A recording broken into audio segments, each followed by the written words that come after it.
Hey guys, so if you're watching this, then possibly weren't able to come to the primary training. So thank you for taking the time to watch this video so you could get some of the tricks and tips that we had for you to be able to teach these kids and to be able to do it the best way that you possibly can to get your message of Christ across to the kids so that they'll have that with them whenever they're, going through hard times, and they'll remember those things that you taught them, and they'll be able to handle it, and they'll be very resilient. And that's what we're trying to do here, is we're trying to get kids closer to Christ and know how they can handle the trials that they're going to face in this world.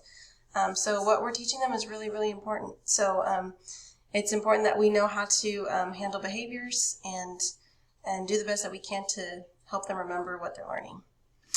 Okay, so all that is, summary of what we're going over. So the lesson that I'm going to give is going to be an example of, how I would expect, you to try to do a lesson. Okay, so all of my slides have been presented in a way that I would hope that you would also try to deliver a message to the kids, right? And also, I'm hoping that you guys will be able to learn how to do a Google Slide presentation just like this, right? And you could present it to the kids as a presentation with the projector. So we bought a projector, and I would like us to be using it, right? So that we can have videos and they can see a lot of visuals, and so that we can have that available to the kids to enhance their learning, because we don't have a library. Like, we have a library, but everything is out of date, it's out of order, there's no one managing it. So this is a way that we can get all these visuals, all these videos, and it can be presented to the kids in a very easy way, right? So my hope is that you'll know how to make a Google Slide presentation, and that you'll actually make one and see how great it can actually be to help you with teaching, okay? It doesn't have to replace posters and things like that, but it's a huge time saver, huge money saver, time saver. I just love Google Slides. It's really good. Okay, so specifically on this slide, I just kind of want to talk about some of the things that I had going on here. So I have a timer here because our expectations for the training were to have art. Okay, so that's short for attention, respect, and talking only with permission. So the expectation here was that I was going to break everybody up into groups, and then we were going to talk about, I was going to give them 2 minutes to talk about what attention looks like in the classroom. What attention looks like in the classroom, okay? What respect looks like in the classroom, what talking only with permission looks like in the classroom. So I want you to pause this video, and I want you to think about that, maybe write it down. Also, something that you're going to need, paper and pencil for this training. Obviously, I'm not going to check that you did it, but hopefully that you'll try to, get the most out of this training and write down what I ask you to write down so that you can remember it better, okay? All right, and you can feel like you're really there. Okay, so hopefully you paused it. If you haven't, go ahead now. And then, so after you pause it, hopefully you pause it now. You thought about that. Now we're going to talk about that. So what does attention look like in the classroom? So attention looks like no one's talking, everyone's looking at the teacher. They're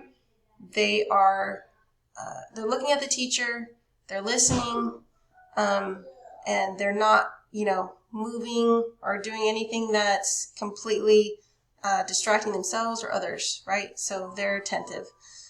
Respect looks like they're not calling people names, they're not nudging someone's chair, they're not, talking while you're talking. Things like that. They're following your directions when you ask them to do something, right? They're actually following what you ask them to do. If someone tells them to please stop doing something, even if it's another student, they do it, right? Out of respect for that person, right? That's what that looks like. Talking only with permission. Obviously, it's kind of self-explanatory, right? So if you're speaking or you're teaching, you ask a question and they raise their hand, you say yes. Can you tell me what you have to say? right? You're giving them permission, right? So raising hand is giving them permission to talk, and otherwise they shouldn't be talking, right? Because they might be interfering with something that you're doing, right? Something that you're teaching. So there's several ways you can do that. You can do raising hand. You can do like a little object, right? We can give them, you can have an object and then you can give that to the student and then they can talk, right? For my presentation, I probably will have like a little object and I'll be, saying, if I ask a question, raise your hand, I'll give you the talking object and then you can talk, right? Something like that. Okay. So my engagement piece here is that we had a group discussion. You wrote something down. I'm not going to have them write it down right there, but for you guys, you were writing stuff down. I'm also, when I'm there at the training, I'm going to do this choral reading, which I kind of forgot to talk about. So choral reading is when you say something with the students together, like you say it together. It's like a read aloud, but everyone says it together, right? So you just say like 1, 2, 3, and then you say it. So I'm going to do that with you now, so we can remember this. I'm going to say 1, 2, 3. We're going to say it together. So 1, 2, 3. Attention, respect, talking only with permission. Okay, so we just did choral reading, and we did a group discussion at the training. You personally, if you're watching this video, you did writing, right? That was your engagement piece. Okay, so if we get off topic during the training, obviously that's not for you guys because you are attentive and you can pause it if you want to and do other things and come back. But at the training, our attention getter is going to be, if I say 1, 2, you say buckle my shoe. If I say 3, 4, you say shut the door. If I say you can hear me, if you can hear me clap once, you clap. If you can hear me clap twice, and then they clap twice. Okay, so let's go ahead and practice that. I'm going to say it, and then you're going to do the red part in the slide, okay? 1, 2, 3, 4.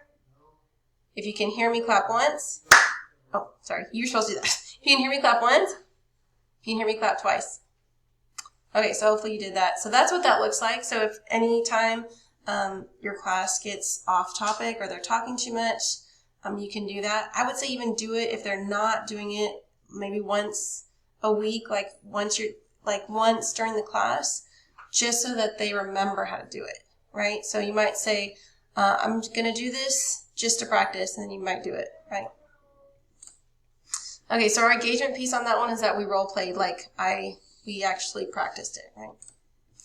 Okay, so here's our training topics for today. We're talking about behavior, because so like I said, behavior is what's going to get between us giving the message of Christ to the kids, and that is important, and we need to make sure that we control that and that it's not getting out of control. 2 is visuals. 3 is hands-on activities. That's the third thing we're going over.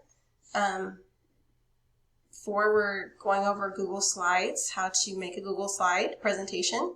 And then 5, we're going to learn how to cast that to the projector that we bought. Okay? All right, so for our engagement piece for this one is we're going to do some hand movements to remember like these topics, okay? Obviously these topics are not important to remember, but I'm just kind of trying to kind of give you some ideas of things that you can do in your classroom with topics that maybe are actually really important, okay? So, so for behavior, what we're going to do is we're going to do a thumbs up and a thumbs down. So if I say behavior, you're going to go thumbs up, thumbs down. If I say visuals, you're going to pretend like you're holding up a visual. If I say hands-on activities, you're going to pretend like you're putting stuff on a board. And if I say Google Slide, you're going to pretend that you're pointing to a Google Slide. So right there and right there. And for casting to Google Slide, you're going to put your hand out like you're holding your phone. You're going to push on it like you're pushing a button on your phone. And then you're going to look up. Okay, because casting to casting a Google Slide presentation involves you going to your phone.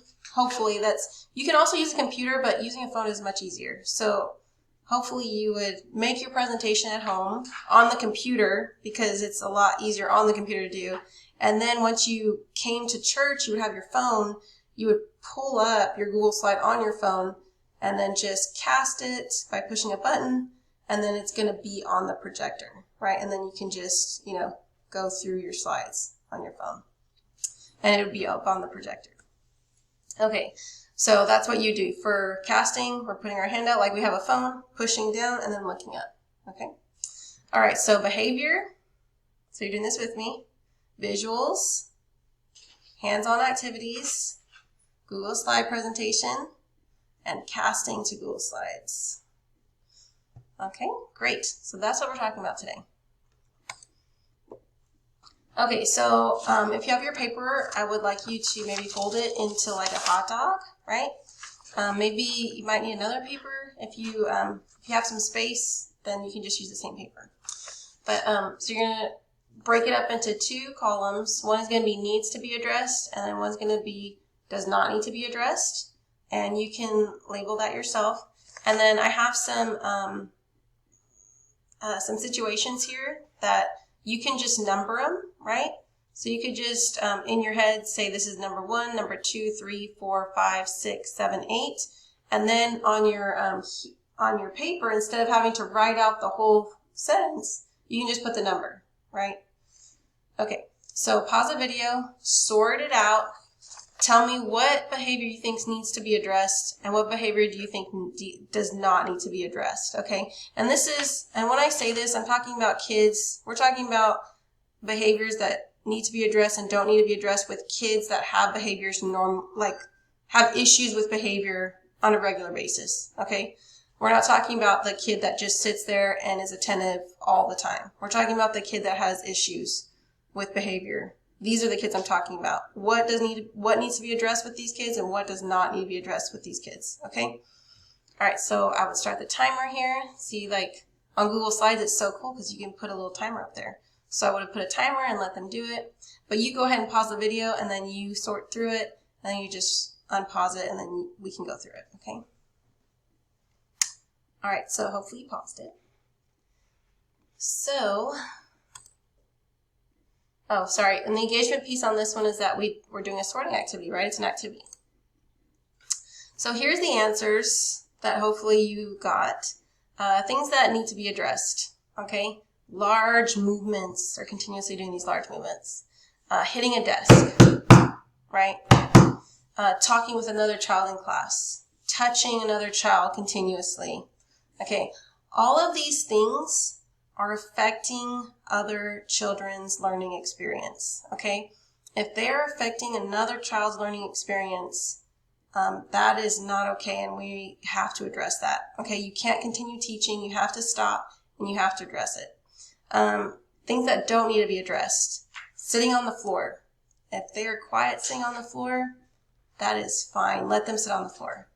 Writing on a paper quietly during the lesson. If they're drawing, even if you think that they're not paying attention to you, they actually might be paying attention to you, but even if you don't think they're paying attention to you, let them do that, right? Let them do that. Maybe if you want to address it, you can have a conversation with them after church and say, hey, did you listen to the lesson when you were drawing, or were you just drawing? Maybe next time you can try to pay attention more, right? Maybe you'll learn something that'll be, really cool, right? Or maybe you could talk about maybe doing like a sticker, giving them a sticker if they pay attention or something like that, right? But something like that they're not distracting the class does not need to be addressed during the class. So if they're quietly doing something like that, like drawing on a paper, just let them do that. Let them do that. Playing with a toy quietly. If they're just like playing with a fidget toy quietly, it's not making a huge noise, let them do that. If they're standing in a corner, everyone else is sitting, that is okay. Let them do that. It's fine. It's okay. Okay? So hopefully that helps you kind of gauge what is important to address and what's not important to address. Okay. So our next thing here. So there's some key things that you can do as a teacher to way reduce any behavior issues that you might encounter. One of those things is policies and procedures, okay? Another thing is motivators and warnings, interactive lessons, and consistency and follow through, okay? And rather than me just tell you it, I'm going to have you guys go around, at the training, I'm having them go around the room. I'm having posters up with the topic and the definition, and I'm going to have them give me an example